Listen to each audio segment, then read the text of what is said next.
Good evening, everybody. Welcome to those in the gallery. Welcome to those who are watching and who are watching later. Welcome to the Ordinary Council meeting, Alpine Shire Council, 2nd of August 2022. Item 1 is recording and live streaming of council meetings, and I will ask our new CEO, Mr. Will Jeremy, to take that item. Thank you, Madam Mayor. All council meetings are filmed with both video and audio being recorded.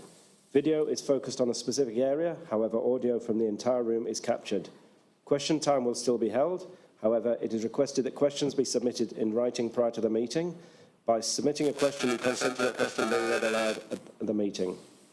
In common with all narrative during council meetings, verbal responses to congratulations, obituaries and questions time will not be recorded in the written minutes. By submitting a question, you consent to your question being read aloud at the meeting. The reasoning behind recording council meetings is, of course, to hold us more accountable and to improve transparency of council's decision-making to our community.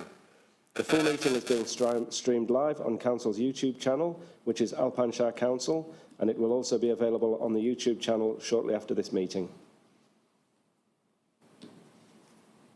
Thank you, Mr. Jeremy.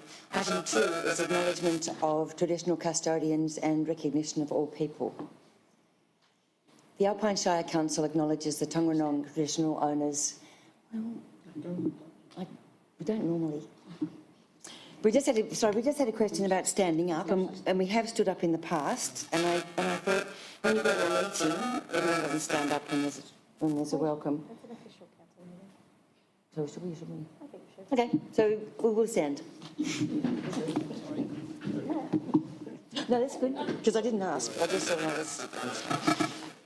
Okay, item 2, acknowledgement of traditional custodians and recognition of all people. The Alpine Shire Council acknowledges the Tongranong traditional custodians and their ancestors as the traditional owners of the land we are now on. We pay our respect to elders past and present. We also acknowledge those people who have contributed to the rich fabric of our community and strive to make wise decisions that will improve the quality of life for all, including being flexible and agile. Thank you, everybody. Item 3 is confirmation of minutes from the Ordinary Council meeting 5th of July. Moved Councillor Forsyth. Second. Seconded Councillor Hughes. Any comments, Councillor Forsyth? Councillor Hughes? No. Any other councillors? No, put that to the vote. All those in favour? Carried, thank you. Item 4 is apologies, and we have no apologies. Item 5 is obituaries and congratulations, and I will start with Councillor Kelly on my left. None for me, thank you. Councillor Prime. Just one from me. Congratulations to our CEO, Mr. Jeremy. First meeting up the top here, so well done. Here, and first month in the job, almost. Councillor Keeble. Just a obituary, just the passing of, I've had a mental blank, my apologies. Archie Roach over the weekend, an Australian First Nations Australian who wrote many stories, and some of his stories and some of his songs were the impetus for the apology that was done in 2007 for the Stolen Generation, and so I just want to mark his passing. Thanks. Thank you. Councillor Hughes. Thank you. Congratulations to our 13 new West Australian citizens that we had here today in the Council Chambers. It was very lovely to see all the families here and the support that they had behind them as well. So congratulations to all of those. Lovely, thank you. Councillor Janice. Thank you. There's two congratulations that I'd like to draw the attention to Council.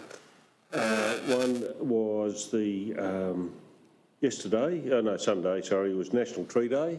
We had, and I'd like to thank all the volunteers, children, different groups over our whole of Shire who got into that day and planted trees, shrubs and throughout our environment. And Shire Council for supplying some of that stock that was planted, and also DELP, who have also supplied a lot of those trees to our community groups for that. Also on the 31st here in Bright, we had the National Emergency Medal presented to a number of our volunteers and permanent staff within the CFA and other authorities, but it was mainly CFA, and that was to do with the last round of bushfires. So I'd like to congratulate all those recipients who received those awards, and just shows how important volunteerism is within our communities. That's at all levels. Thank you. Thank you. Councillor Forsyth. Thank you. Just look, it's congratulations and our ongoing support to our Commonwealth Games team. I think they're doing a great job. Thank you. I'd just like to add to Councillor Janice's comments about the National Emergency Medal presentation. So upward of 60-odd volunteers who are recognised over the Sunday in Bright, and from across the Alpine Shire and beyond. And one of the things that I thought was terrific, not just because the volunteers were there and being recognised, but the effort the CFA organisation itself went to recognise those volunteers. And some of the discussions had while I was there were about the hope that people have who have been affected by bushfires in particular have, because there's volunteers out there risking their own, or giving their own time and risking their own life to give us that hope. So for the organisation to get behind them the way they did, I think was terrific. There's been a number of National Emergency Medals awarded to people at the worked at the Alpine Shire, and we were part of that, giving those medals out. But I think the CFA job was just outstanding. So congratulations to the CFA as well as the recipients.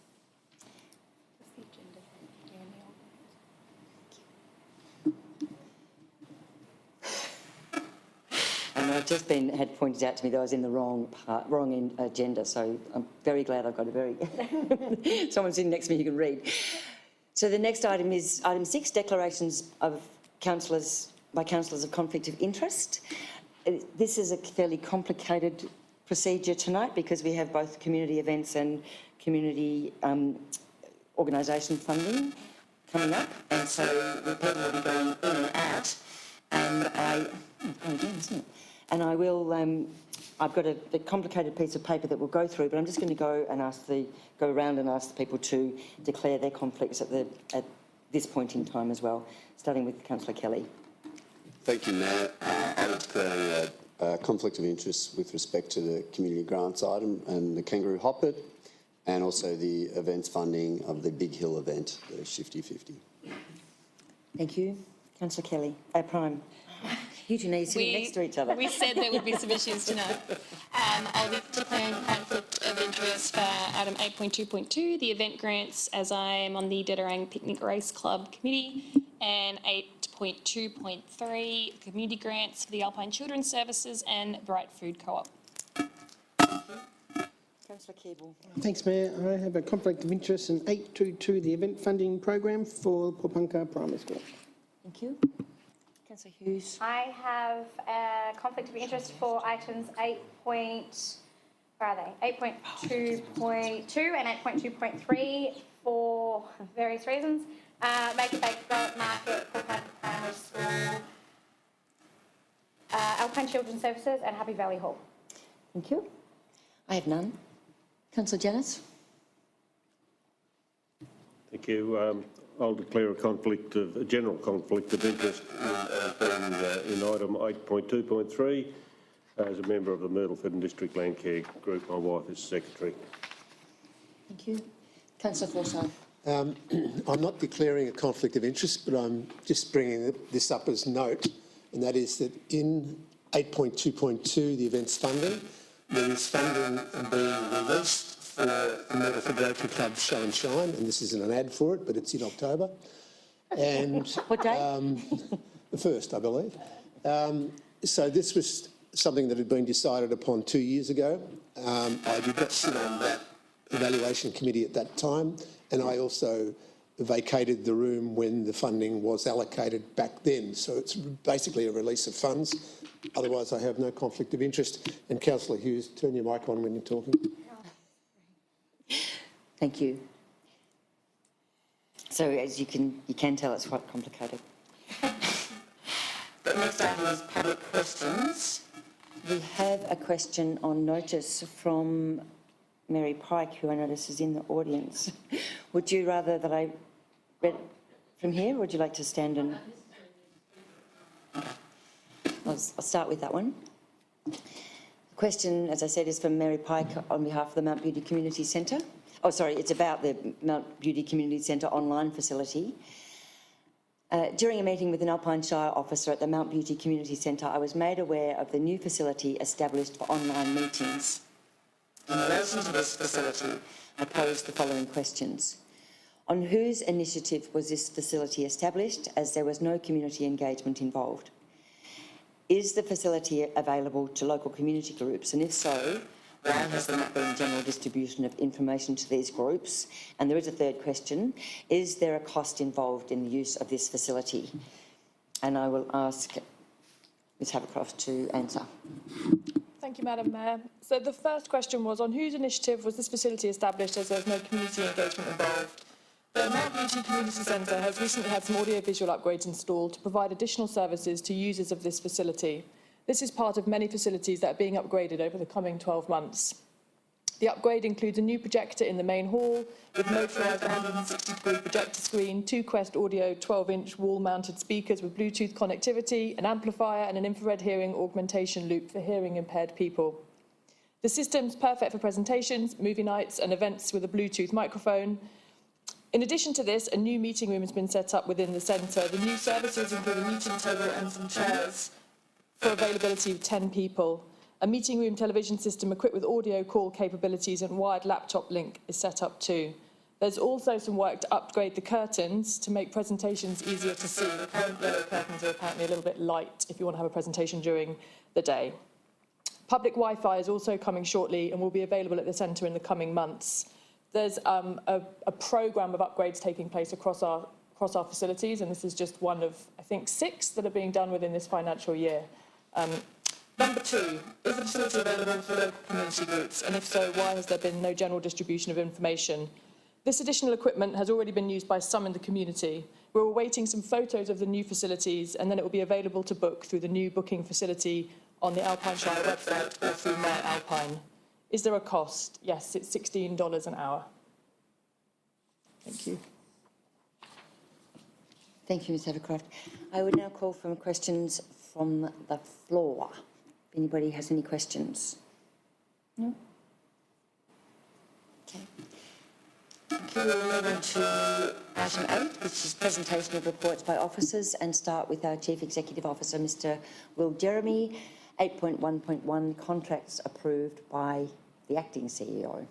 Thank you, Madam Mayor. So today we have one contract which was approved by the Acting CEO for noting, and that is for the supply and delivery of 2 new dual cab chassis fitted with a tray and 1 single cab chassis fitted with a tray.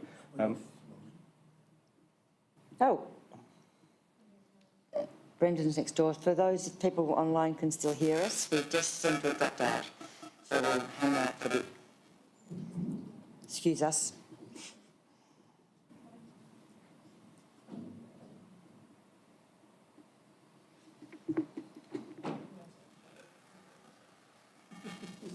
People that haven't observed this, it's a requirement that we actually are Live stream. council live. Oh, okay. Thanks. Doesn't look like it. So I'll keep going then. Actually, Will can keep going. Have you finished? Yeah. Just to reiterate, so the supply and delivery of 2 new dual cab chassis fitted with a tray and 1 single cab chassis fitted with a tray. We realised that this was a little bit unclear that there were actually 3 vehicles, so I'll just stress that it's 3 vehicles they're being purchased, and they are works vehicles for our outdoor crews that are being replaced. They've reached the end of their lives, the existing vehicles. I'll move that. I'll second it. Moved by Councillor Janus, seconded by Councillor Forsyth. Councillor Janus. No, it's then they have to get the vehicles in the supply chain sooner rather than later. Councillor Forsyth. No, I'm just glad that we're not paying 82,000 for a single video. Thank you. Any questions or comments? I have one. Do we have any idea what the supply timeline is on these?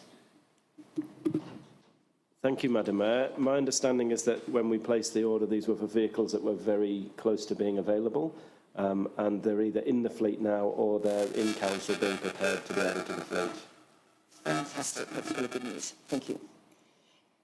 In no further comments, we'll take one to vote. All those in favour? Thank you. The next item is 8.2 and will be presented by the Acting Director of Assets, Elaine Burridge. Thank you for stepping into that role. 8.2.1, Draft Alpine Shire Youth Strategy. Thank you, Madam Mayor. So this report relates to the public exhibition of the Draft Alpine Shire Youth Strategy. A little bit of background on this one. So young people are central to a vibrant and healthy community. Alpine Shire Youth Strategy 2022 to 24 sets the direction for the next 3 years, guiding Alpine Shire Council and its communities and partners' efforts to cultivate resilience, wellbeing and opportunities for young people and their families in the Alpine Shire. There's no financial or resource implications associated with the public exhibition of the Draft Alpine Shire Youth Strategy. On the consultation side of things, so young people have been engaged in the development of this strategy and through various different methods that we've engaged with those people. So the recommendations are as outlined in the council report for council consideration.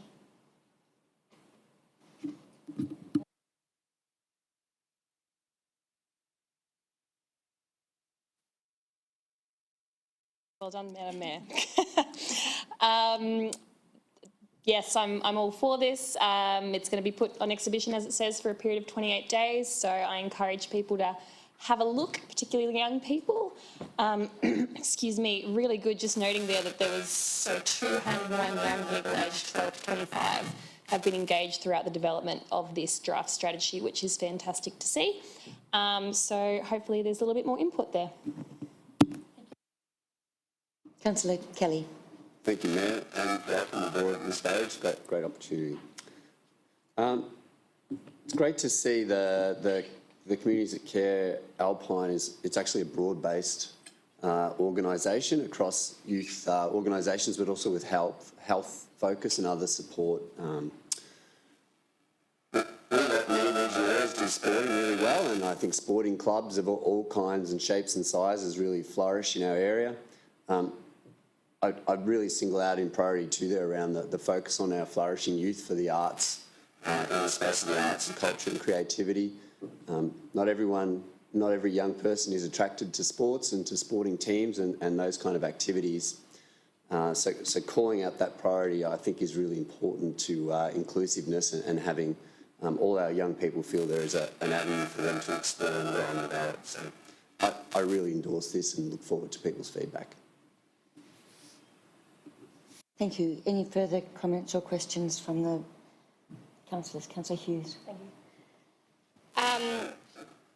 It is fantastic that we can get the youth strategy out for public exhibition.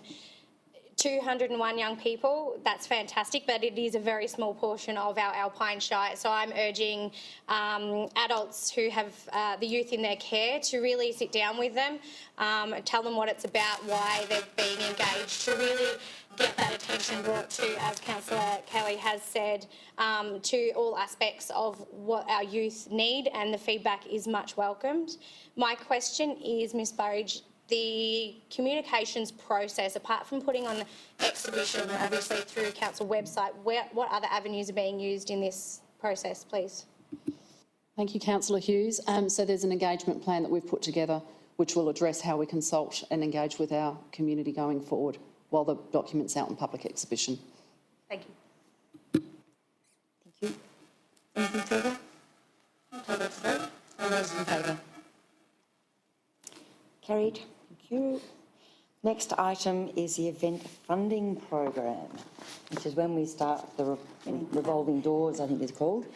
So, event funding program 22-23, item 8.2.2, Councillor Hughes and Councillor Keeble are going to leave I think Elaine was the running sheet. the room. I've got the running sheet. Would you like me to provide some background to event funding Before they leave? Mayor, before we ask them to leave? Okay. So I'm being agile again.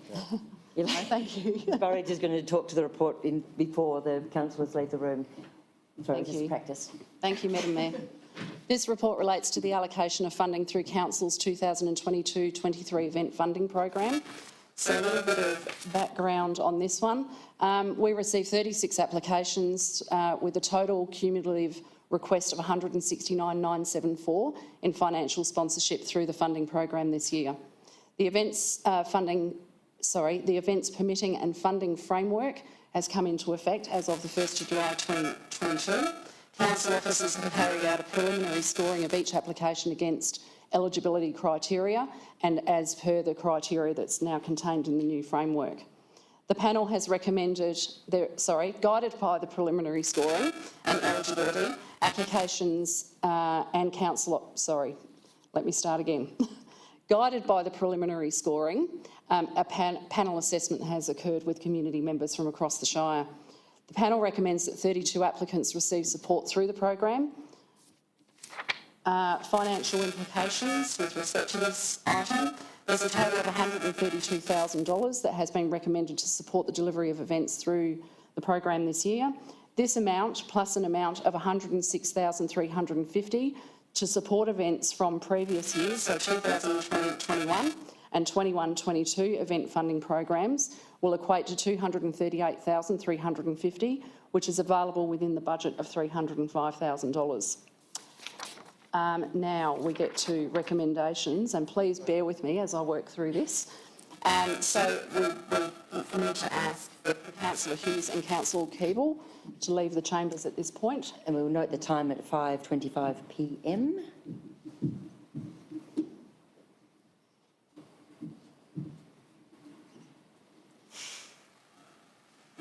Take your time.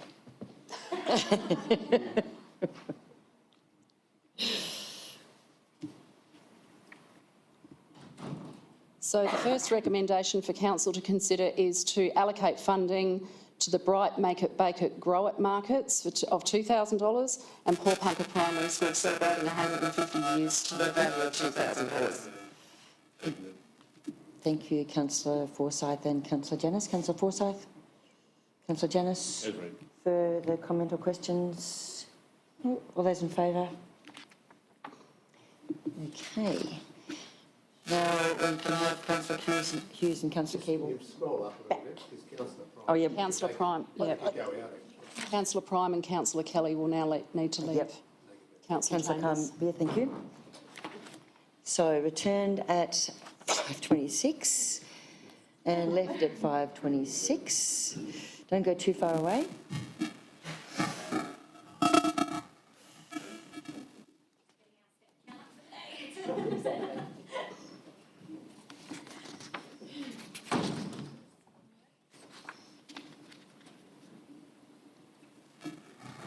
Okay, next recommendation is that Council allocates funding to Debtors picnic races to the value of $5,000 and the Shifty 50 Mount Beauty and True Beauty Flow Duro to $5,000.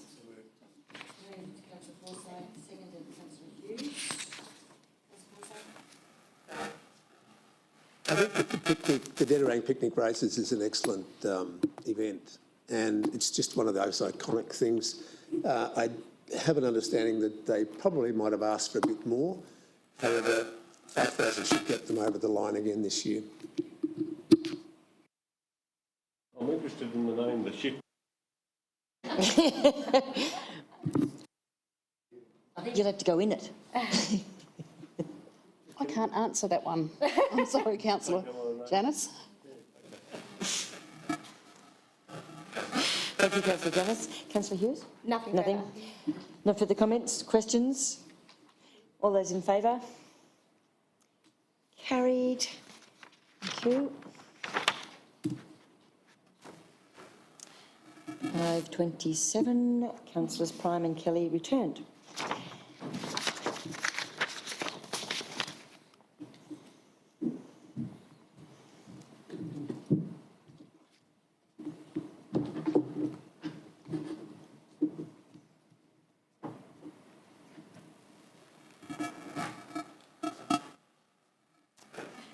Okay, and now we have the balance of event funding as is provided in the table, plus a further two further recommendations through recommendation number 6 for council to consider, as noted in the report.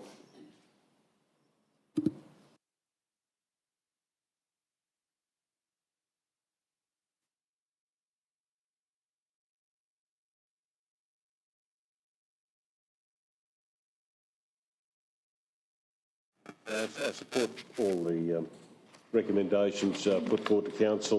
It's good that we have organisations, community members involved. There's a lot of work goes into these applications, and it's for the betterment of our community and certainly our businesses throughout the Shire also benefit greatly, and it's prudent use of ratepayers' money. Thank you, Councillor Janus. Councillor Forsyth. Thank you. Could we scroll down, please, to the recommendations 4, 5 and 6?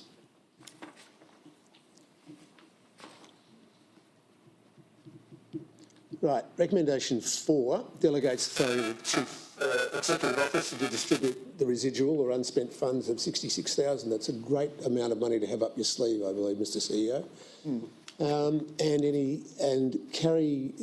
Going on to number 6, you carry forward any of that unspent money.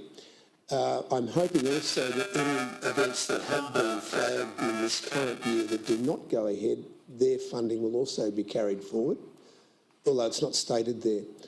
The other thing that I'm a little concerned about, however I do understand the reason behind it, is recommendation 5, and that is that investigates the options for a new town entry signage to promote events in Brighton, Myrtleford and Mount Beauty. Currently, there are existing over-the-road banner infrastructure, or there is in Myrtleford and Bright.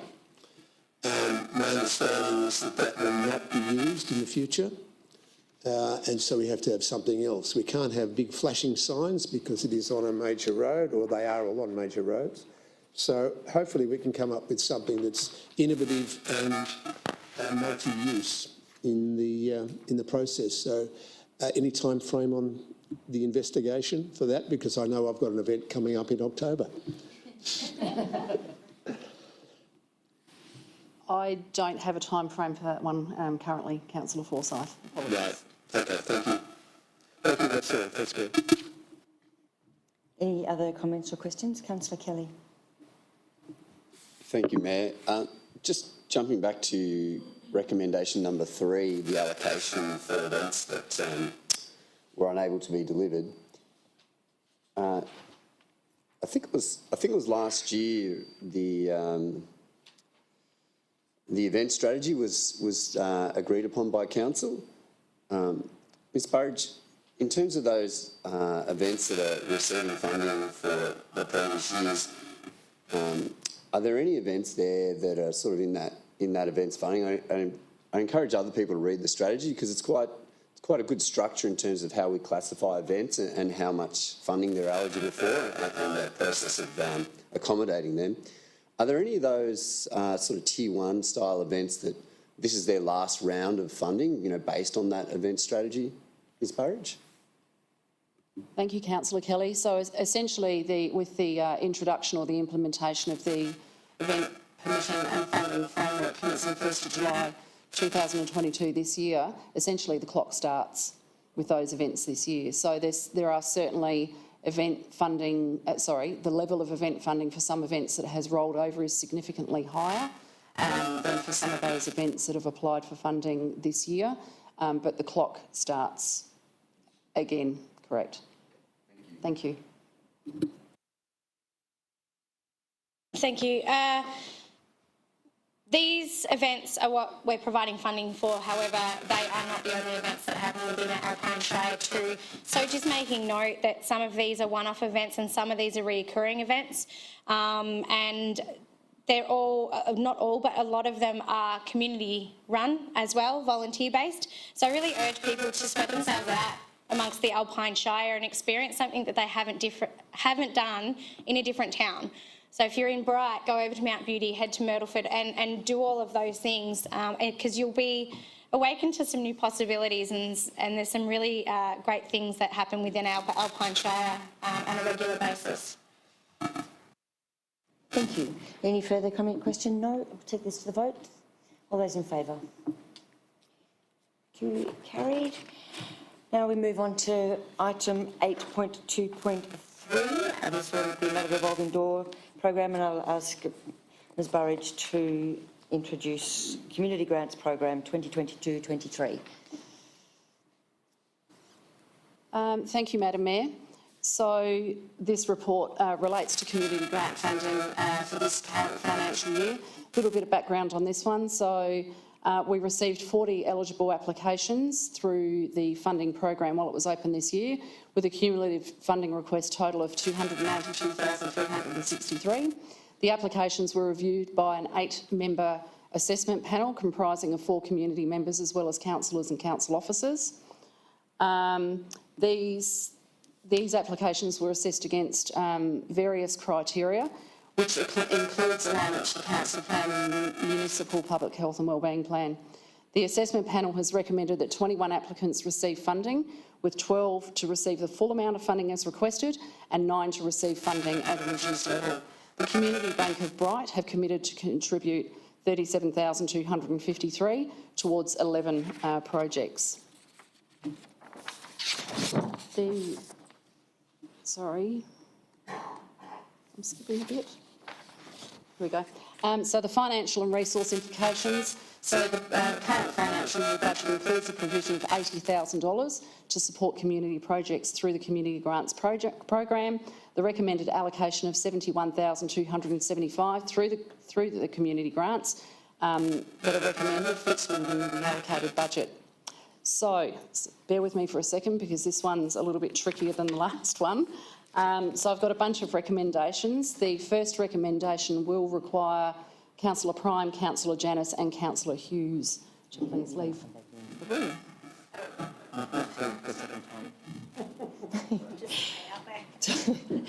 So 3 councillors are leaving the room at 5:35. That's Councillor Prime, Councillor Janus, Councillor Hughes.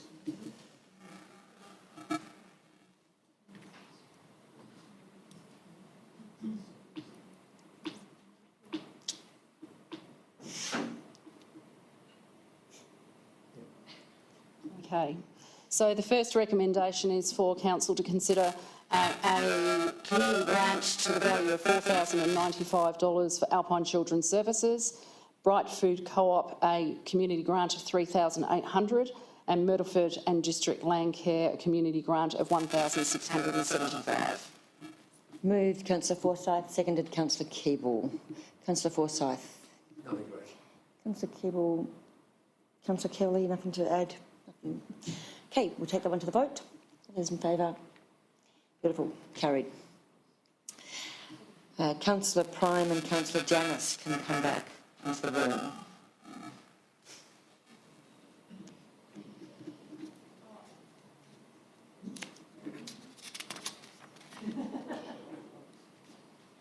Councillor Prime and Councillor Janus re-enter at 5:36 and Councillor Kelly needs to leave the room for the next item, next part of this agenda item, and Councillor Kelly is leaving at 5:36.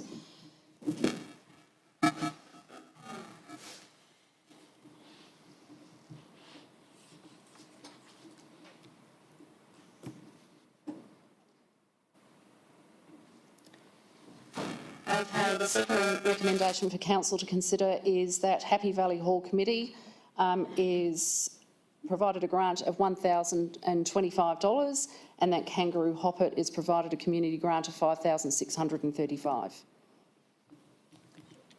Moved by Councillor Janis, seconded by Councillor Prime. Councillor Janis. No, as read. I'll get there, Roland Orr. No, happy with this one, thank you. Any further comment, questions? No, we'll take the vote. All those in favour? Carried, thank you. Both Councillor Hughes and Councillor Kelly may return. We've got some more, no more going out that I know of. Councillor Hughes and Councillor Kelly have returned at 5:38. Thank you. How's your step count? All good.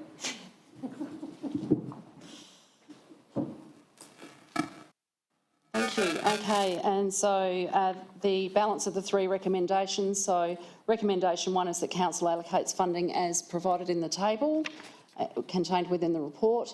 Recommendation number 2 provides delegation to the CEO to distribute residual or unspent funds of $8,725. And recommendation 3 is provides feedback and assistance to unsuccessful applicants in highlighting other potential funding opportunities that may be available for these community projects. Moved by Councillor Prime, seconded by Councillor Forsyth. Councillor Prime. Yes, I will make a comment on that one. Point 3 there, provides feedback and assistance to unsuccessful applicants, is a really important part. There's nothing that bothers me more than applying for a grant and not getting feedback as to why you weren't successful, because sometimes it's a little bit of advice or redirection that helps you get the next one. So I think that's really important and very much appreciated by people who submit grants. So thank you. Thank you. Councillor Forsyth. Yes, I'll just follow on from Councillor Prime on that one, and that is look, a big thank you to the Community Bank for putting out 37,000, I think it was 38,000. Not only that, they also do extra funding rounds during the year as well. There is also Into Our Hands in this area, so hopefully those will also be mentioned. And I have one other clue, and that is regarding the Upper Kiwi Valley Regional Arts Inc. In this particular one, it's a $1,500 grant request, and it just says it was transferred to the events funding program, but I couldn't see it in the events funding program. Thank you, Councillor Forsyth. Yes, so that particular application, it does fit better within the event funding program. However, more information is required from the event organiser, of which we were unable to obtain prior to putting together today's council meeting agenda report. So we will be working with that event organiser as a separate item, of which we'll be putting a recommendation up to our CEO with the residual of funds to support that event. Thank you. Any further comments or questions on the Community Grants Program? No? Take that to the vote. All those in favour? Passed. Item 8.2.4, Dargo High Plains Road upgrade. Thank you, Madam Mayor. So this report relates to the award of a contract for the Dargo High Plains Road upgrade. Some background on this one. So in June 2021, Council was awarded grant funding of $2.6 million from Regional Development Victoria for the upgrading of the Dargo High Plains Road. This report relates to phase 3 of the project, being clearing and grading of the road, importation of rock to raise the road level and to allow for drainage, gravel, resheeting and the installation of culverts along the length of the road. And the financial side here, so total budget for the Dargo High Plains Road project is $2.6 million with no financial commitment from Council. There's sufficient allocation within the project budget to deliver the works through award of this contract. So the recommendation is that Council awards contract number 2115301 for Dargo High Plains Road upgrade to North East Civil Construction based on the tendered lump sum price and schedule of rates and subject to an agreed maximum cost of $2.090,070 GST exclusive. Moved by Councillor Janis, seconded by Councillor Kelly. Councillor Janis. This has been on our radar for some years now to get this road upgraded. There is still some debate going on whether it's actually our road. and there's some conversations, I understand, Mr CEO, taking part with some other government agencies that possibly should be looking after that road and putting their funds rather than our ratepayers' funds into the maintenance of that road. It is a major road that goes from this side over to East Gippsland. It's quite a beautiful area to drive. But I also am pleased that the North East Civil Construction, one of our local industries, has got may well be awarded that contract, keeping that money into our area. And also thank the government for supplying the funds to have this project done. So, yep, I recommend the recommendation.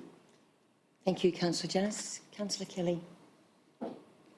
Thank you, Mayor. And look, just in addition to Councillor Janus's excellent points, this road is an important road when we think about egress and emergency response and changing risk profiles within that area. These are the types of roads that need to be invested in, ideally by a more appropriate authority going forward. Thank you. Any further comments or questions on this item? Take it to the vote. All those in favour? Carried. Thank you. Item 8.2.5, dinner plane contracted services. Ms. Rose. Thank you, Madam Mayor. So this report relates to the extension of 2 existing contracts for the provision of maintenance, waste management, snow grooming and snow clearing services within the dinner plane village. So at the October 2017 Ordinary Council meeting, Council awarded a contract for the provision of maintenance, waste management and snow grooming services at Dinner Plain to Gary and Mandy Peterson. These contracts were awarded for an initial 5-year term with the option for a 5-year extension. The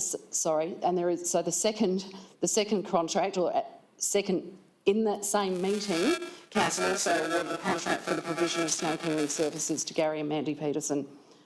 So over the first 5-year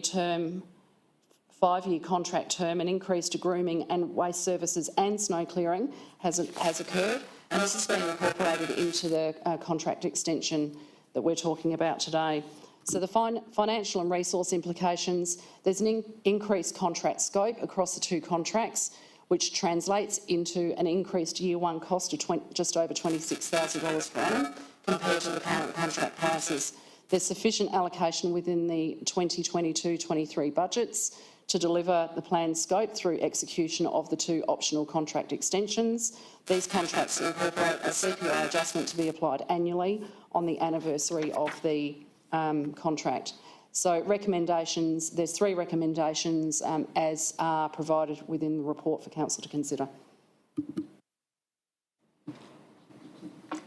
Moved by Councillor Janus. Seconded by Councillor Kelly. Councillor Janus.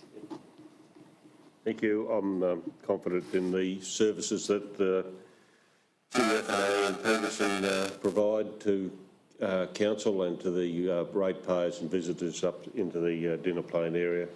They've done it for many, many years now, and they go above and beyond their requirements year after year as it becomes more difficult area to keep clean and tidy, and for the snow clearing too. So it's a particular job that requires people with the relevant expertise to be able to do that, particularly with the snow clearing, where people are park incorrectly on roads and they're trying to get a snow clearer through, and it's horrendous at times. Anyway, they do a good job, and I think they'll continue to do so.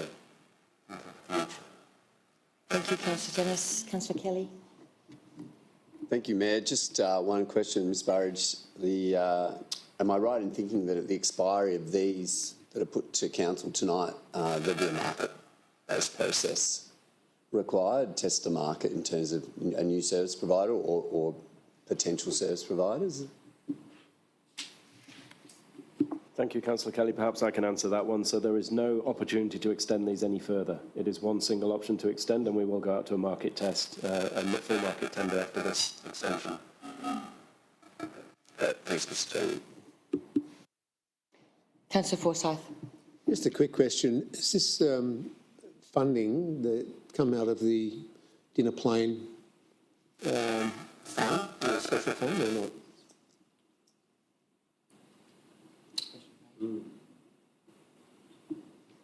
Thank you, Councillor Forsyth. We'll have to take that one on notice, unfortunately, and just check to be confident in our response. Yeah, thank you. Good.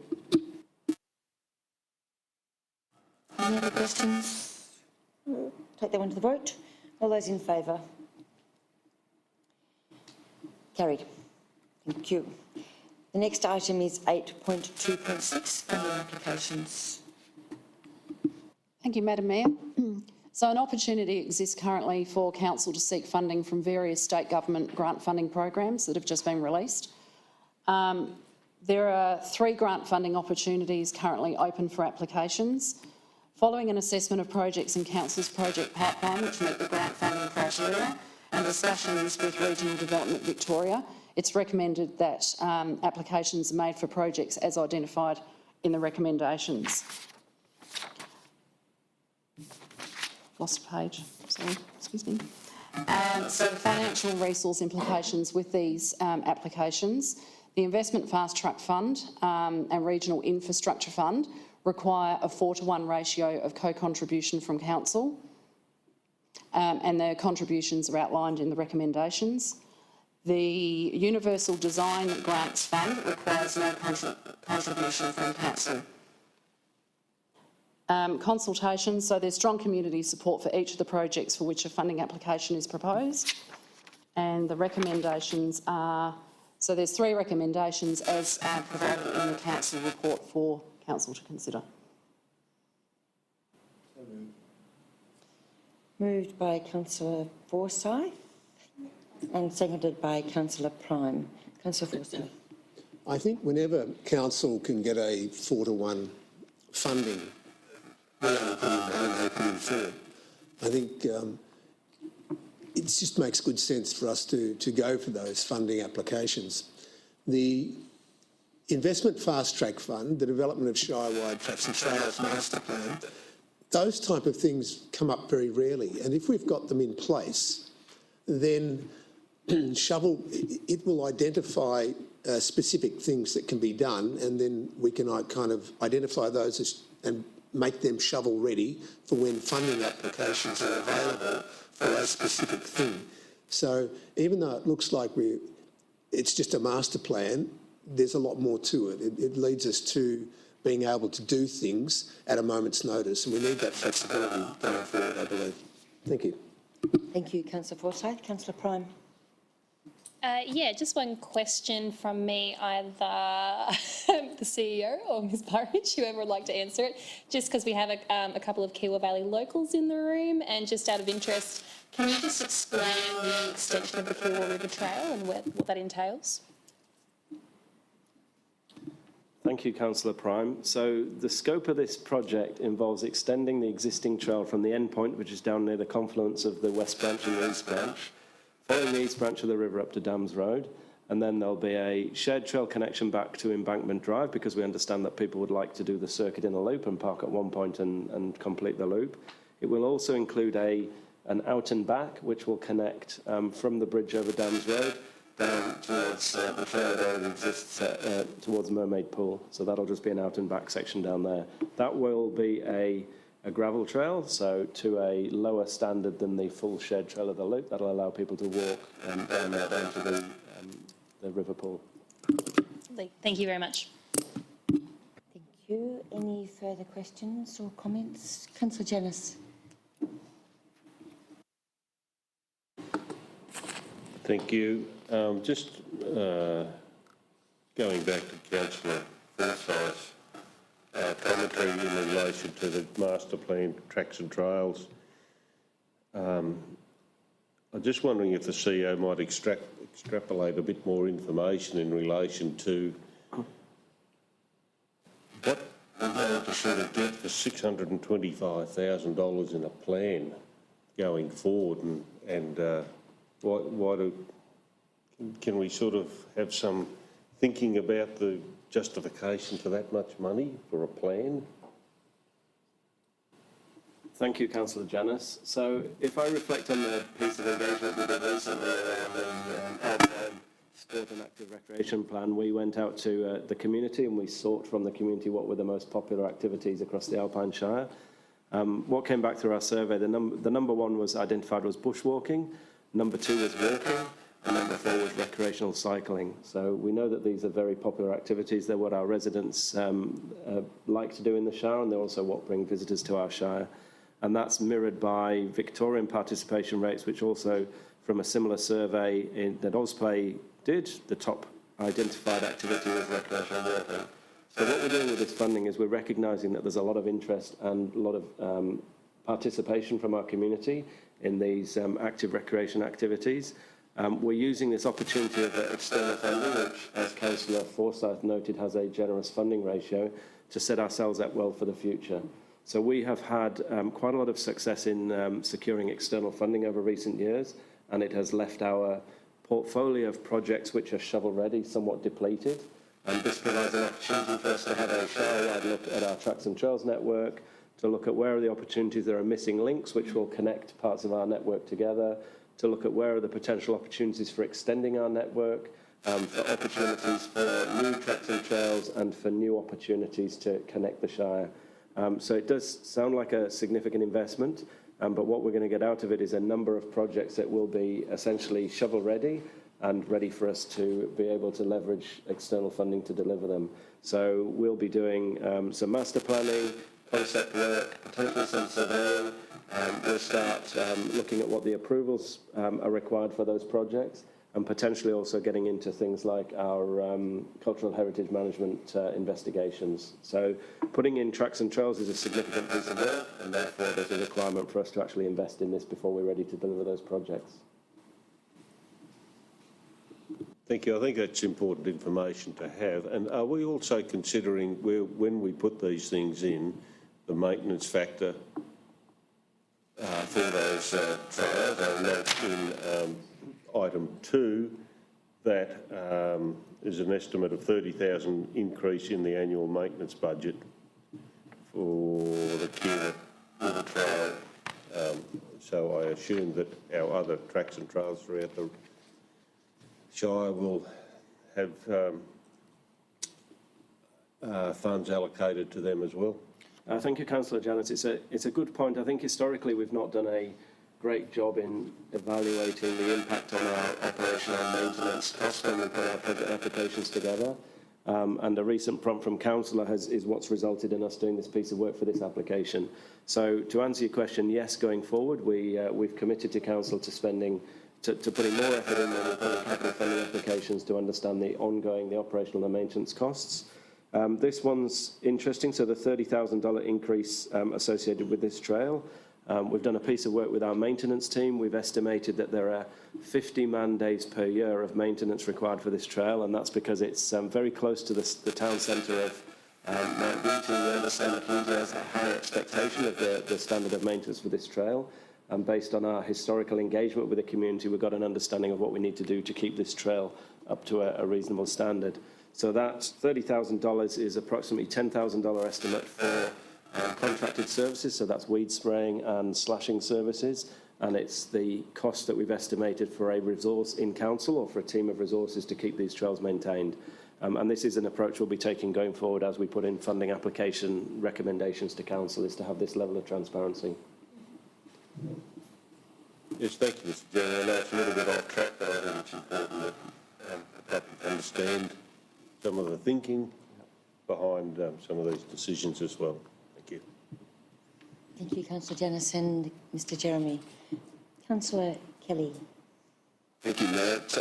Just one question, and building on the conversation around cost of maintenance.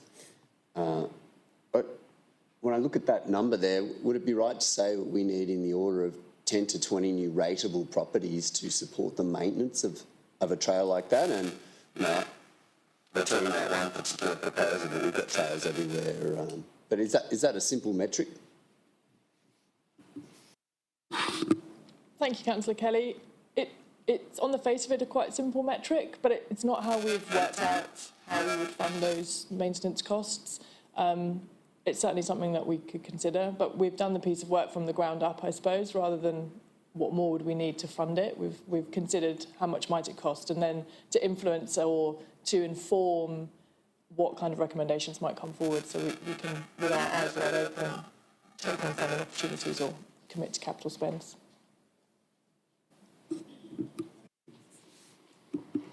Any further comments or questions?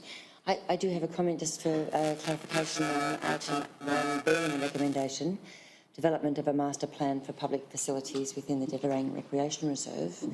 Could somebody, either Ms Burridge or Mr Jeremy, explain which part of the reserve? Is it the whole reserve, or do we have a focus?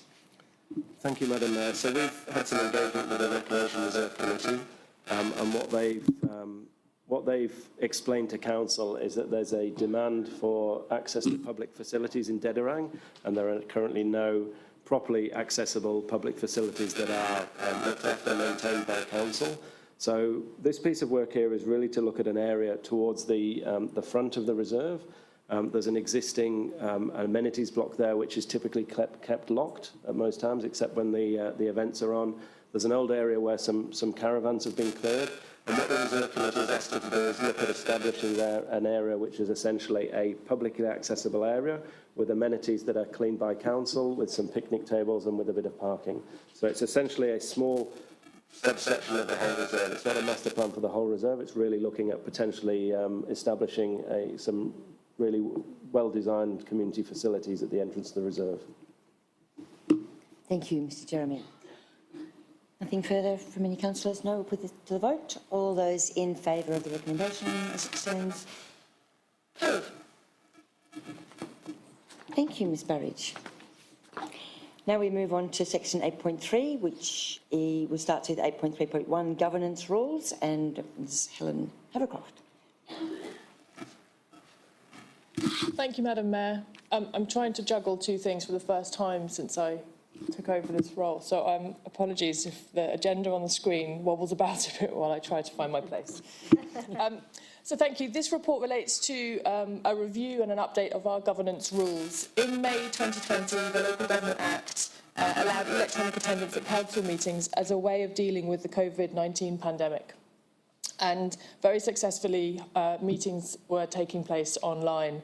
On the 2nd of September of this year, they will be repealed. So unless we update our governance rules, all meetings will once again have to be in person, and the public gallery will be open if there's no restrictions, and we will continue to live stream our council meetings. To enable us to have hybrid meetings, so either all in person, all online, or a little bit of both, we need to update our governance rules. We took that opportunity to also refresh and update the governance rules to reflect the Maddox templates that come out annually, and to see if there's any other changes in the LGA 2020 that we could reflect. And there are some. So there has been some changes to how elections of the mayor and the deputy mayor take place. There's some small amendments to how we'll administer electronic attendance for both ourselves and the public. There's a section that's slightly changed about conflict of interest. It's now necessary that we place both a general conflict of interest and a material conflict of interest, and that the councillors identify the difference between both when they have a conflict. There's some small changes to how we will accept petitions if the recommendation is accepted, and there's changes to question time, and there's some very small miscellaneous stuff. So the recommendation this evening is that we endorse the draft governance rules and place them on public exhibition for a short amount of time.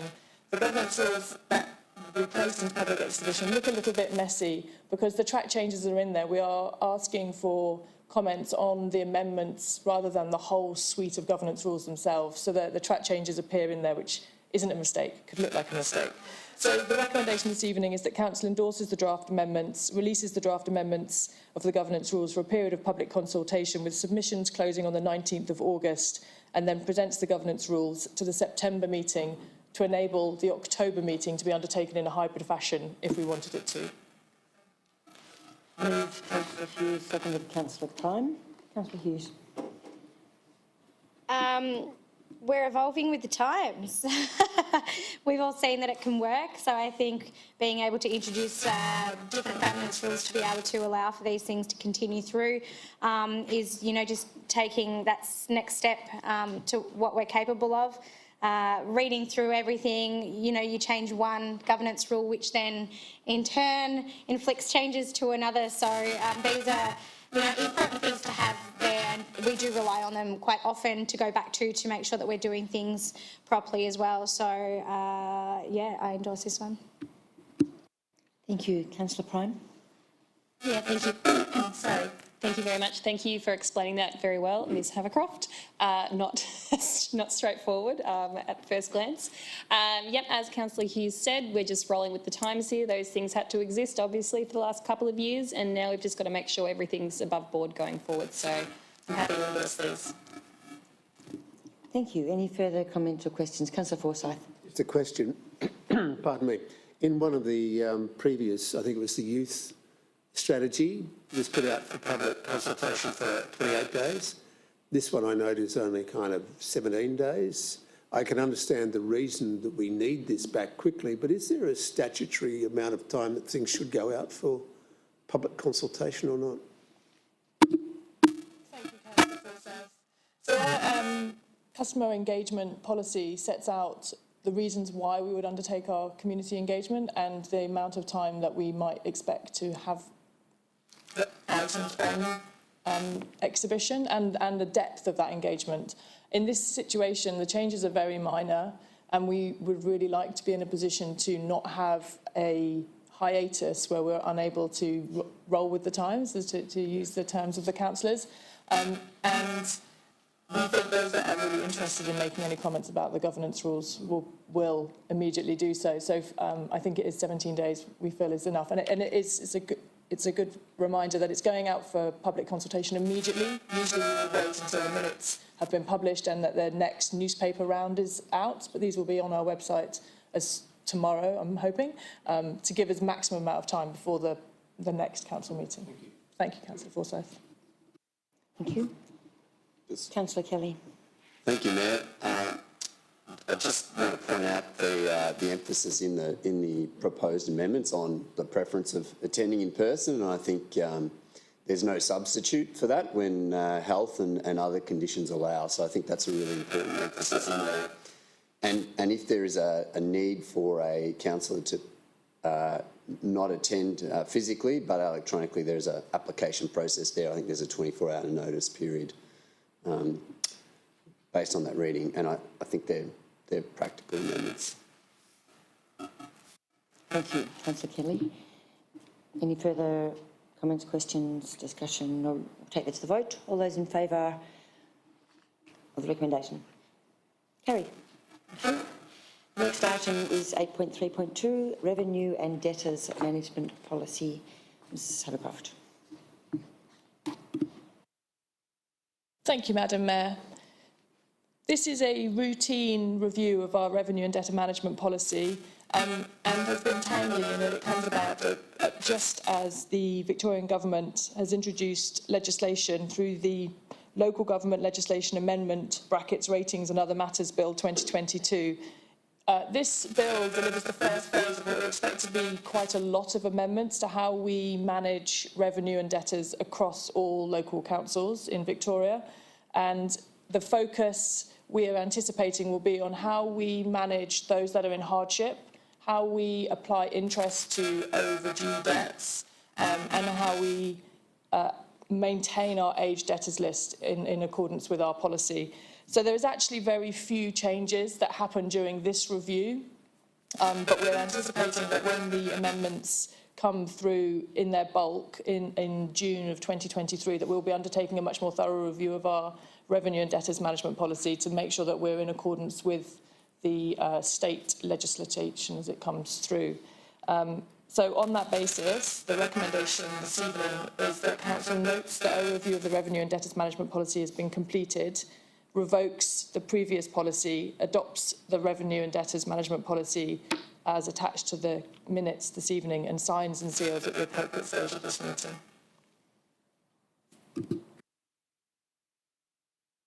Councillor Janis, my reliable mover, and Councillor Kelly. Councillor Janis. No, thank you, Ms.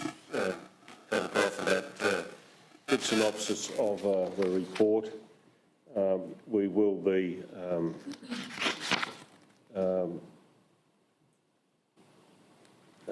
sorry, I've just lost my thought pattern there.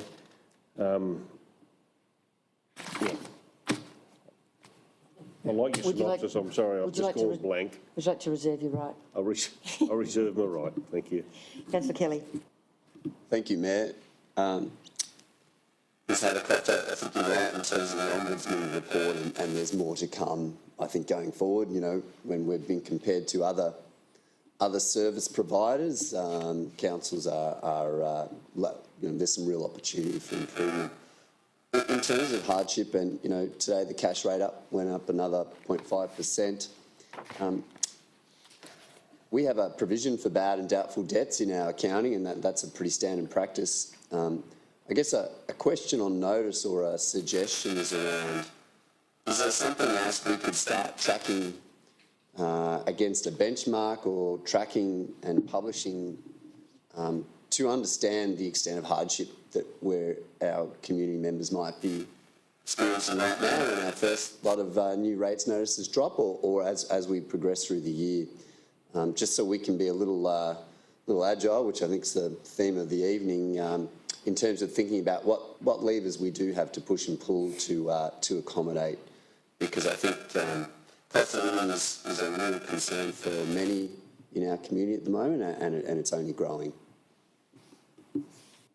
Thank you, Councillor Kelly. I will take the idea on notice, but I think it's really important this evening that I'm able to invite people, if they are in hardship and their rates notice does drop, that they get in touch with us as soon as possible. It doesn't need to be an old debt to have a conversation about time to pay arrangements or splitting that debt up over a greater time period. So they just need to contact customer services by email or phone to have a confidential discussion about if they feel that they are in hardship, and we'll talk them through the steps. Thank you. Excellent point. Thank you. Thank you, Councillor Kelly.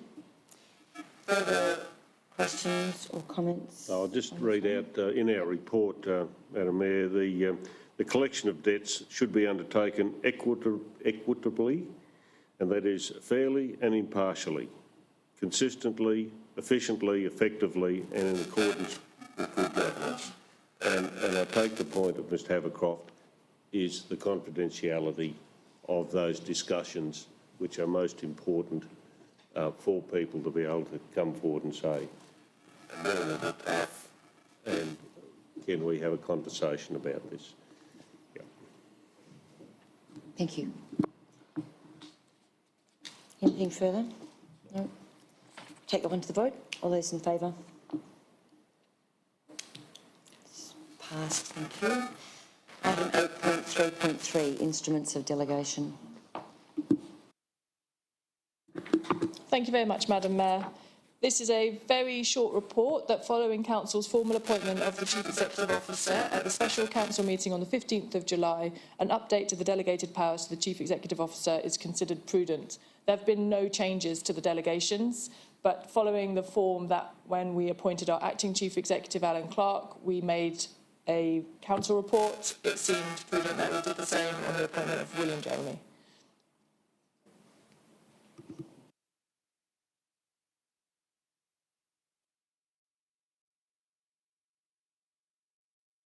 Just that these types of things, you know, it's just wrapping the bow on the decisions that we've made to have Mr Jeremy up here with us. So just formalities. Nothing more to add from Councillor Forsyth. Any comments, questions? No. Vote. All those in favour? Carried. Thank you. Item 8.3.4, planning application 24 Turak Road, Bright. Thank you, Madam Mayor. This is a planning application for a two-lot subdivision and the construction of 2 dwellings, which involves the demolition of the existing dwelling on the lot of 24 Toorak Road. The proposed 2-lot subdivision has common property, which will provide for vehicle access to service both the proposed dwelling and the increased space for vehicle manoeuvring. Lot 1 has an area of 243 square metres. It includes car parking, private open space and secluded private open space. Lot 2 has an area of just over 270 square metres, and will contain the proposed rear dwelling, including its associated car parking spaces, private open space and secluded private open space.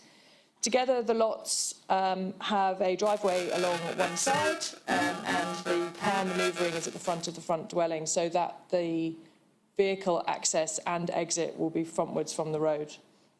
The proposal involves building and works for the construction of 2 dwellings and includes the common property that will be included in the subdivision. I don't know how much more detail councillors are seeking.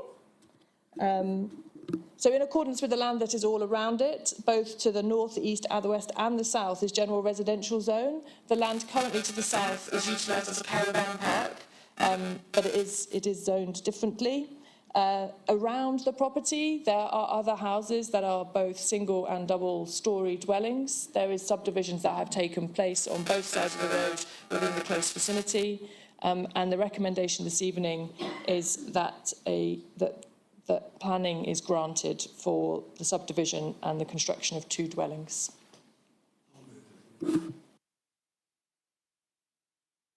Moved by Councillor Forsyth and seconded by Councillor Jonas. Councillor Forsyth. I believe we're going to see more applications like this where we're getting infill into some of these blocks. I note that we're getting down to 243 square metres on lot 1 and 207 square metres, and then you've got common area, because I believe the block size itself is 670 square metres or something. I just believe we're going to get more and more of this, and if we want to retain, if we wish to stop strip development along our egresses and entries into the townships, we need to probably have some more of this heavier development within townships. So, yeah, I endorse the recommendation. Councillor Jonas. Yeah, thank you. I don't entirely agree with all of my compatriots' comments with having more and more of these without some serious consideration about the implications on other persons or properties. But with this one, and I've been to the site and I've had a look, and I sat in on the planning meeting. There was an objector, and I didn't hear from the objector at the time. And one of the considerations was shadowing and overview into the property next door,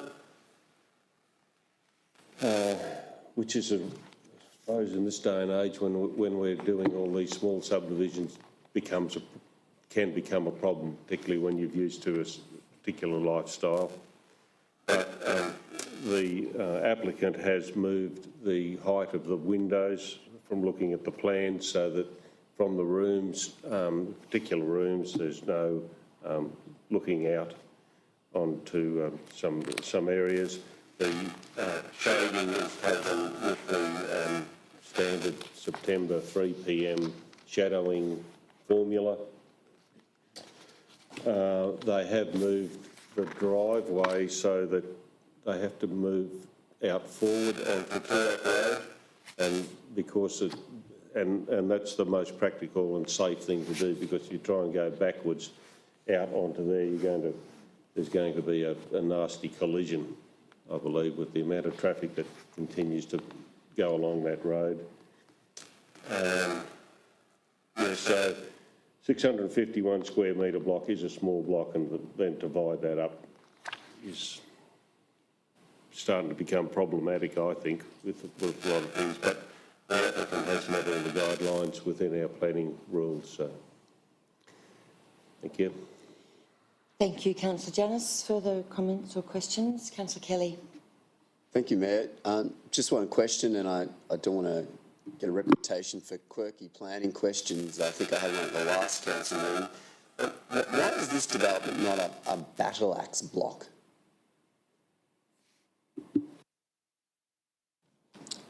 So it might be considered a battle axe block in that there's a road down one side. And we have discussed during council meetings and at council briefings battle axe blocks when we haven't fully met the driveway width restrictions. So our planning scheme talks about the need for at least 5.8 metres wide drive. And this meets that condition, but that's when we've been referring to whether we're going to be deviating in any way from our planning scheme. In recent times, they're the conversations that we've had at this forum. But it probably could be described as a battle axe block. I think we describe it as an irregular rectangle. It's been cut into two irregular rectangles. But there's no specific definition really for battle axe. It's just a colloquial term for something that looks like a battle axe. Thank you. I'll take that one off. Thank you, Councillor. Any other comments or questions? I have a question, and I should have asked this, I am sure, earlier. Has there been any assessment of how an increase in traffic on Turak Road that Councillor Janus alluded to might be impacted by a driveway that is now likely to have more traffic coming out of it? Any traffic studies, I guess, for looking at the future? Thank you, Madam Mayor. So I'm desperately trying to read the whole report. And I have to take that on notice. As Councillor Janus pointed out, I am aware that they made an amendment around the request of the planning officer to ensure that they could drive out frontwards and drive in frontwards to prevent the accidents that Councillor Janus is referring to. But whether a traffic assessment itself was undertaken, I would have to take it on notice. Thank you. Any further questions or right of reply, Councillor Forsyth? No? Take this one to the... Oh, do you have another? Take this one to the vote then. All those in favour of the recommendation as it stands?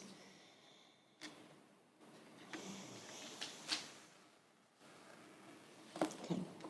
Thank you. It's carried. Item 8.3.5, Planning Application 5 Westons Lane, Eurobin. Thank you, Madam Mayor. If I just have one moment, sorry.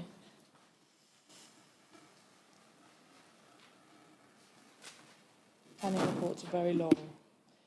So this planning application, 5 Westons Lane, Eurobin, involves what is currently 2 lots being turned into a 3-lot subdivision. Each lot currently is over 40 hectares and has a dwelling on each lot. The proposal is that the subdivision turns it into 3 lots. They would all be over 40 hectares, and that a building envelope is provided on the new lot that is being created from dividing up the 2 lots. So there is no proposal here to build. There's no construction request because that's not required, because 40 hectares provides an as-of right to build a dwelling, but they have set out where they would like that dwelling to be, to provide information around offsets from the natural bush, which is on one side of the lot. Before I continue to describe other things within the application, I would like to draw Councillors' attention to 2 errors in the report, and with thanks to the applicant for pointing these out to me. So in the site features on the recommendation page, it references that the south and west of the site and National Park to the east. That's inaccurate. That should refer to Delp land to the east, and I apologise for that. Further down the report, we talk about Section 52 compliance and that a sign had been erected on the site. That is not true. No site sign was placed on the land. But the conditions of Section 52 were still met as letters were issued to surrounding properties and adjacent land owners. And I'm sorry that the report was inaccurate. They will be amended in the minutes. neither of those matters, when discussing them with the planning department, change the recommendation that's before you this evening, and the recommendation is for a refusal on the grounds that this is good agricultural land at the moment as 2 lots that both have a dwelling, and that the fragmentation of that land into 3 smaller lots with the as right to build a dwelling would diminish the agricultural value of that land. There's lots of detail in the report about which bits of the planning scheme that doesn't meet, but broadly it's that we're placing agricultural land, the planning department have assessed they're placing agricultural land in jeopardy by further splitting and fragmenting that piece of farmland from 2 lots to 3 lots. And so the recommendation this evening is to refuse the planning application. Thank you, Ms Havercroft. I have a mover and a seconder. Councillor Janus moved, Councillor Prime second. Thank you, Councillor Janus. Thank you, Madam Mayor. I understand there may be some conversation from my fellow councillors about this particular item, but someone's got to start the conversation. I know that piece of land, driven past it many, many times, and it is good agricultural land and has been in its current use. So I've been going up and down there for 33 years, and it's always been a nut farm and has no business attached to that farm.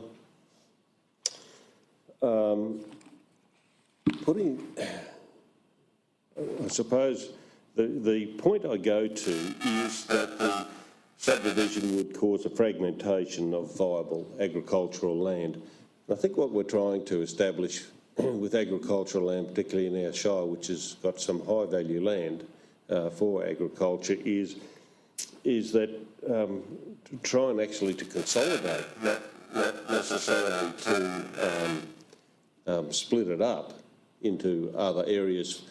And I understand that, you know, this farm may well at the moment continue doing what it's doing, but looking to the future, and that's what I'm doing, is looking to the future. If that farm is sold on, that there's an opportunity there for another house to be built, and thus fragmenting that particular farm.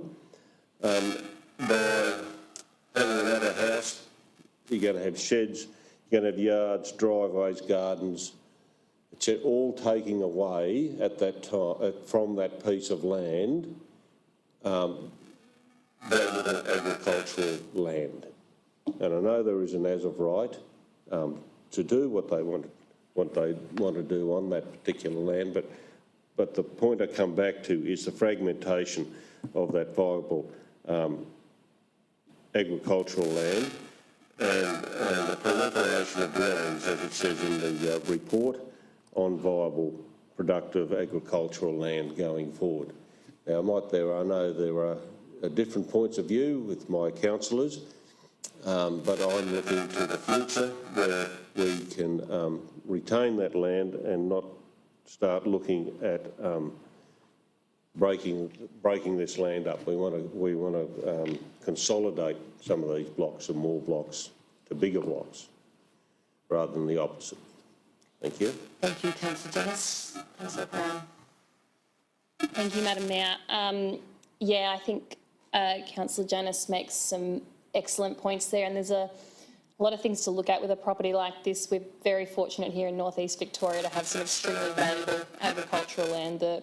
It's important to maintain that where we can. There's factors to consider, such as the housing issues that everyone's having at the moment as well, and that's not going unnoticed during this either. And the dispersal of houses, though, outside of townships we also have to be mindful of. I agree with Councillor Janus that we just need to be very careful with the breaking up of prime agricultural land, and just be thoughtful and just put some thought into making these decisions, really, and that's probably one of the main considerations for me in this. Thank you. Councillor was other. Councillor Forsyth. Thank you.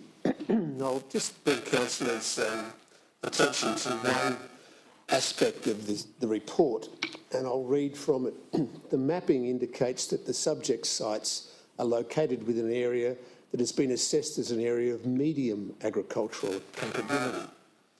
That's first object. Ms Havercroft, I understand you're planners, and it's not just planners here. There are planner problems state and across the country. I note from the previous planning application that we've just done, there was 19 days. This one is 323 days. I'm assuming there's lots of tea thrown in this one. The envelope that we talk about, they've mentioned it's a 40 by 44 metre. That would be a very, very big house. And the majority of houses, even a 25 square home, takes up 250 square metres only. One question I have is that building envelope, is that set in stone, or can it be closer to the actual Great Alpine Road? That would be the first question that I have on this particular thing. And so Adam asked me a question. Thank you, Councillor Forsyth. So the applicants have put this application before you this evening, so that is where they have sought to get permission for their envelope. I don't know what the outcome of this conversation will be this evening, so what the recommendation will fall on, but they would obviously be within their rights to take another step should it be required. Okay. So Councillor Janice has brought up the point about fragmentation of land. The land doesn't actually get fragmented. The land's still there. All we're doing is recreating another boundary. Currently it's in 2 blocks. It's going to 3 blocks. And if, for instance, the current owner sells off, and they don't sell off the middle block, but they sell off one of the end blocks, then they've still got a house on it. So the current owners could put another house on the middle block. If the owners of that block had currently, if they'd asked for farm workers accommodation, another house to be built on there, it probably would have got a tick of approval. So there's still another house going to be set up there.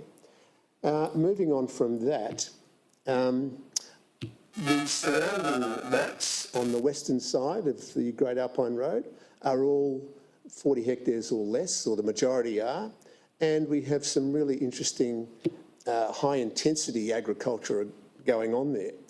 I would think in this instance, and I'm looking forward as well into the future, if we've got somebody coming to town or coming into the area, anybody who buys a 40-hectare block is not going to just have a house and a horse sitting on it. They're going to be wanting to farm it. They'll have some innovative idea. They'll want to do something. And we're looking for those type of things. So I think that we can probably enhance instead of restrict things.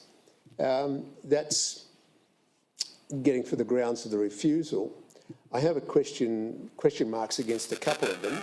Direct the majority of urban growth to the large townships. Is this urban growth, or is this just a division creating another 100-acre block? If I look at places like Magigolda, and you can dong me when the 2 minutes is up if you like, Madam Mayor. You haven't got the timer going? All right. Look, I just believe that in the Alpine Shire we have a lot of, and our history is such that people were living on very small blocks and it was highly productive. If it is still highly productive, then fine. I think we can be highly productive on 100 acres as we can on something else, and we just bring someone else in that doesn't put constraints on the housing stock or the available land stock that we've got within our urban areas, if we call it that. Probably that's about all I question mark highly productive, and that comes out of the report that it's only, I don't have to say marginal, but it says not quite that. Yeah, and I don't believe that we're taking up a lot of room if you just stick a house and maybe a garden. I don't think you're going to have, 3 acres of garden or a place like that. You could have, but I don't think it'd be the likely outcome. So I just It's one of those questions that's coming up all the time, and I'd really just like the rest of the councillors to think about this, because we have got our land use strategy coming up, and I believe farming zone, and I take the point, or sorry, I would like to push the point that each of these applications should be read and looked at in their individuality. We're applying a blanket thing to this particular one as opposed to looking at it as a specific. And I think we should be looking at the specifics.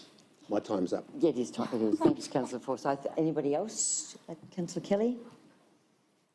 Thank you, Mayor. I've just got one question, and I think Councillor Forsyth mentioned the land use strategy and possibly meant the land development strategy, that piece of work that's underway. My understanding is it's not actually focused on these kinds of areas. It's around our existing townships rather than, Robin becoming a potential village like a Harrietville someday or anything like that. Is that correct? Thank you, Councillor Kelly. The land development strategy, which is currently being drafted and prepared for community engagement, is focused on where our growth might sit within our existing urban environment. So looking at our principal conurbations primarily. There are other pieces of work underway. We have sought support from DELP to undertake a planning scheme review to identify where there are some anomalies, which this may be one of them. I don't know. I don't want to judge what might come from that review, which will seek to provide answers and recommendations about changes that we would like to consider through a planning scheme amendment, which will come before council in due course. Great, thank you, Ms Havercroft. Anybody else like to ask some questions or make a comment? No. Councillor Janice, right of reply? Thank you. Yep. I'll use my right of reply. We have got many small lots in our shire that will, if there are innovative young farmers out there that will use those small rural properties to do something innovative, they can. So I still am of the opinion that lots such as this should not be any further, even though they can. And I'd like to think into the future further so that we can retain these lots and not just lose these big lots. It may well be very well suited to larger type farming. We live in a valley, or live in valleys, which restricts any broad acre farming, as in out in the flat country. So the amount of big parcels of land that we do have for agricultural use, we should retain those. Thank you. We'll take this matter to the vote. The recommendation that a notice of decision to refuse a planning permit is the recommendation. Put that one forward. All those in favour? That one is carried. All those against? Just didn't. Thank you. Item 9 is informal meetings of councillors.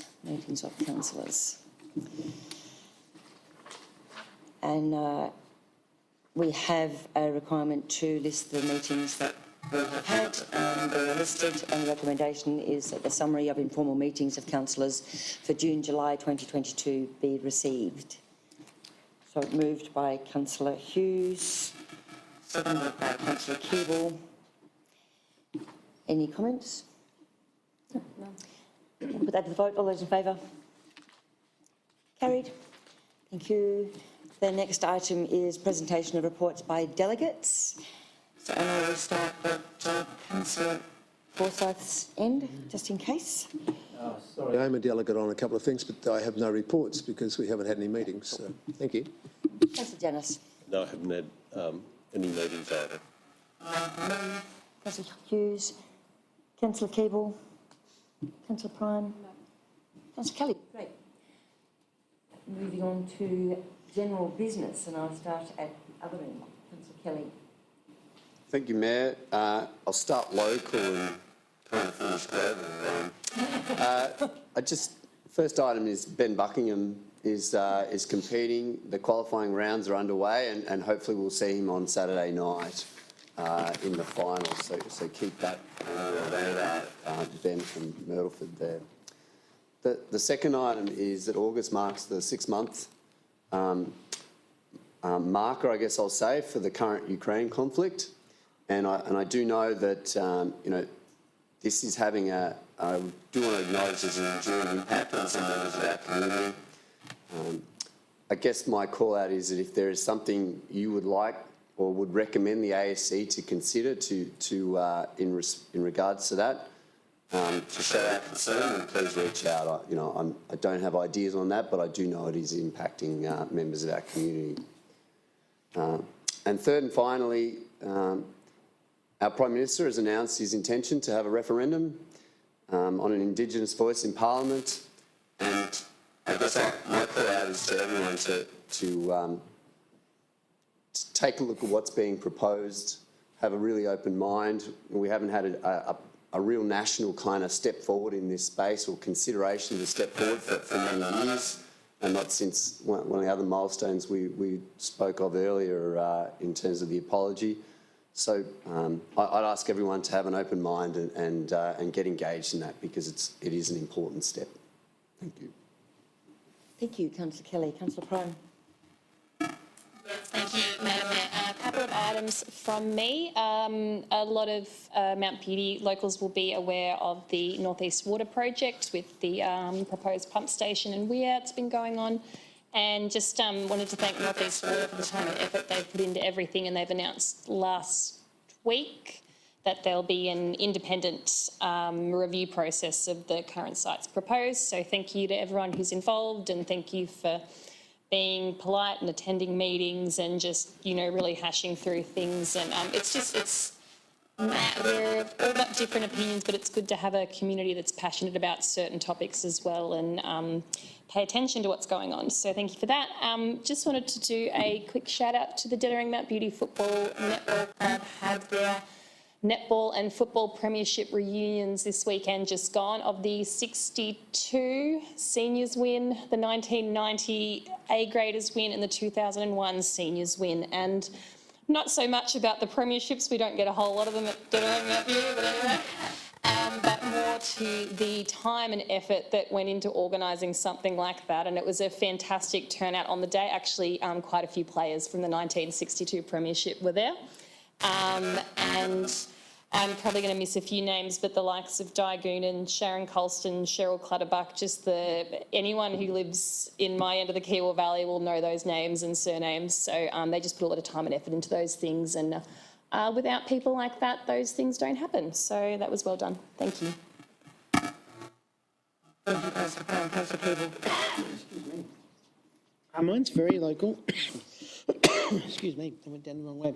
I've noticed the frame behind over there of the bright one that it's actually a bit of water damage, and wondering if we can get that fixed. That is local.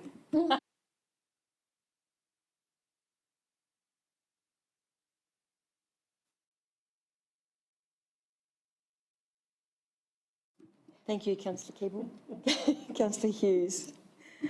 One of the first topics we spoke about today in the briefing session was the snowfields and the parking and the lack of access and the closing of and all of that type of thing. So just keeping locals aware that there's a lot of visitors to our mountains who have never visited snow before and have no idea how to drive on the roads.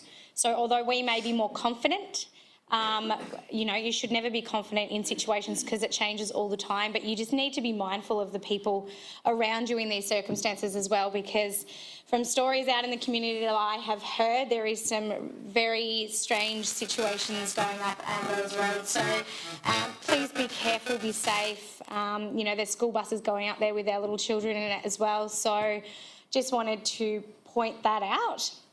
And I do have a question to ask, or whether we can get an update of some sort for the public, just around the big topic that is going around at the moment on Mystic Mountain Bike Park. There's many things up in the air. There's lots of articles. There's lots of things being said on the radio, and I think it's a really big topic of conversation and needs to be essentially brought to the table and addressed that it's happening and we're aware of it. Is there any update that we can give publicly to anybody at the moment, Mr. Jeremy? Thank you, Councillor Hughes. So we're also aware of the concern about the park's future. Council has allocated an officer to start working on what the future might look like, so to work with the organisation Alpine Community Plantation and to work directly with HVP to look at what those future models are. So if I could summarise the challenge, the park has grown bigger and faster than the governance model organisation has been able to keep up with it. So we've outgrown that original model that was put in place back in 2013, and we really need to work collectively to find a new model that's going to work into the future, and that's what we're all working on. Thank you, Councillor Hughes. Councillor Janus. No, thank you. Councillor Forsyth, no. Thank you. I'd just like to add about the Mystic Mountain Bike Park that it's fabulous that Council's been able to find some resource and the people in the community who are really concerned are able to contact the councillors, particularly those who live close to it, because they know that we understand how it works. But as Mr. Jeremy said, it's work in progress and we'll be stepping through that process and keeping people informed. So that's all from me. The next item is motions for which notice has previously been given, and there are none. And the final item 13 is reception and reading petitions, and again there are none. So actually not the final. The final is item 14, documents for sealing. And the recommendation is that the following 4 documents be signed and sealed as on the screen. Councillor Hughes and Councillor Keeble have put forward the documents for sealing. Any comments? No. All those in favour of documents for sealing? Carried. Beautiful. There being no further business, the meeting is closed at 6:44 p.m. Thank you again to the gallery for attending the whole meeting.